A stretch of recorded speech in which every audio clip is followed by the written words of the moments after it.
এরপরে আমাদের জন্য যাকাত ফিতরা আদায় অনেক খরচ হয়েছে, অনেক দান সদকা অনেক খরচ হয়েছে। আজকে অবমাননা লাঞ্ছনা দংশনের চিৎকার, কারণ আল্লাহর যারা প্রিয় হতে পারে নাই, আল্লাহর ভয় এই হৃৎপিণ্ডের মধ্যে যারা ঢুকাইতে পারে নাই, তাদের জন্য অবমাননা আর লাঞ্ছনা রয়েছে, ঠিক না? এজন্য আমাদের দুনিয়ার মধ্যে একটি সাধারণ নিয়ম হলো এটা রোজা রাখা কিন্তু হারাম, এটা মাথায় রাখতে হবে। ঈদের দিন রোজা রাখা হারাম, তার মধ্যে ঈদুল ফিতর একটা, ঈদুল আযহা একটা, আর ঈদুল আযহা আদায় করার প্রয়োজন না হয় আমরা কিন্তু শুকরিয়া আদায় করতে পারি, ঠিক কি না? আল্লাহর দরবারে যদি আমরা শুকরিয়া আল্লাহু আকবার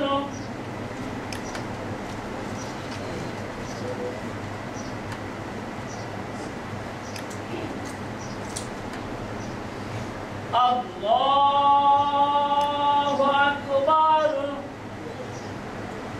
Allahu Akbar Allahu Akbar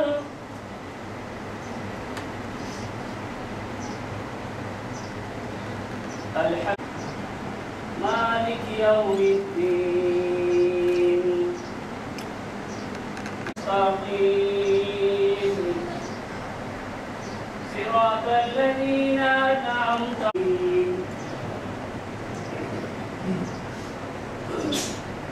Wadduha wal-layl wa wajadaka dhallan fahada wa wajadaka al-yatima fala taqhar wa amma as-sa'ila fala tanhar wa amma Allahu Akbar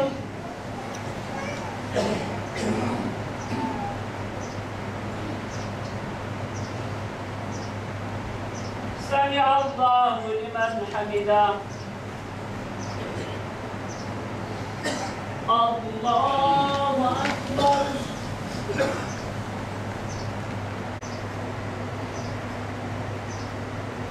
Allahu Akbar Allahu Akbar Allahu Akbar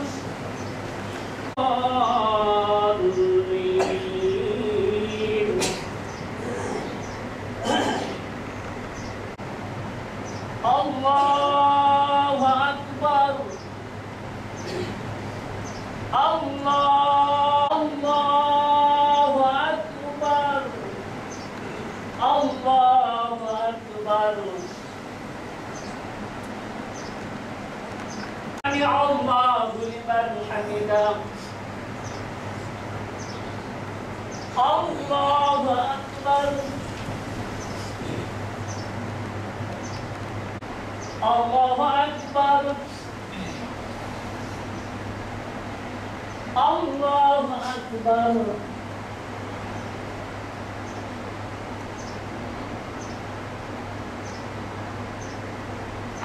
Allahu Akbar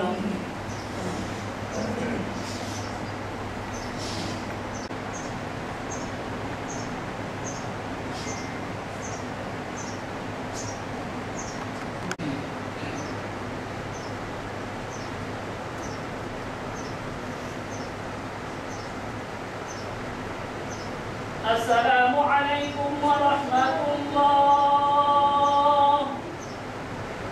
Assalamu alaikum warahmatullah দরবারে যদি হয়ে থাকে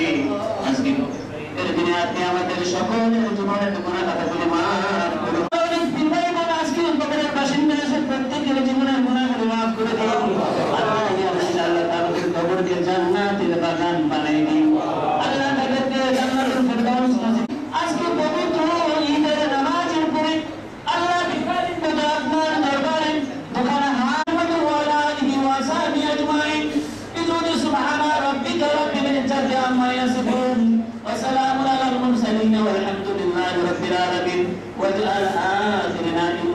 সাকরাতিল মাউতে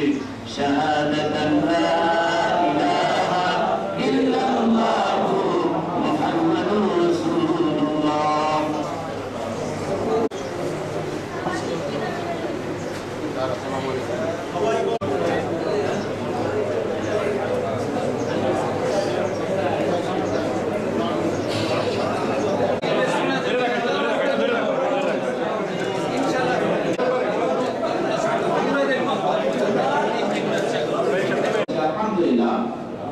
এরপরে আমাদের জন্য যাকাত ফিতরা আদায় অনেক খরচ হয়েছে, অনেক ট্রান্সফার অনেক খরচ হয়েছে। কাউকে ইশারা করে আপনারা বুঝিয়ে নেবেন আপনাদের আকল দ্বারা। এখানে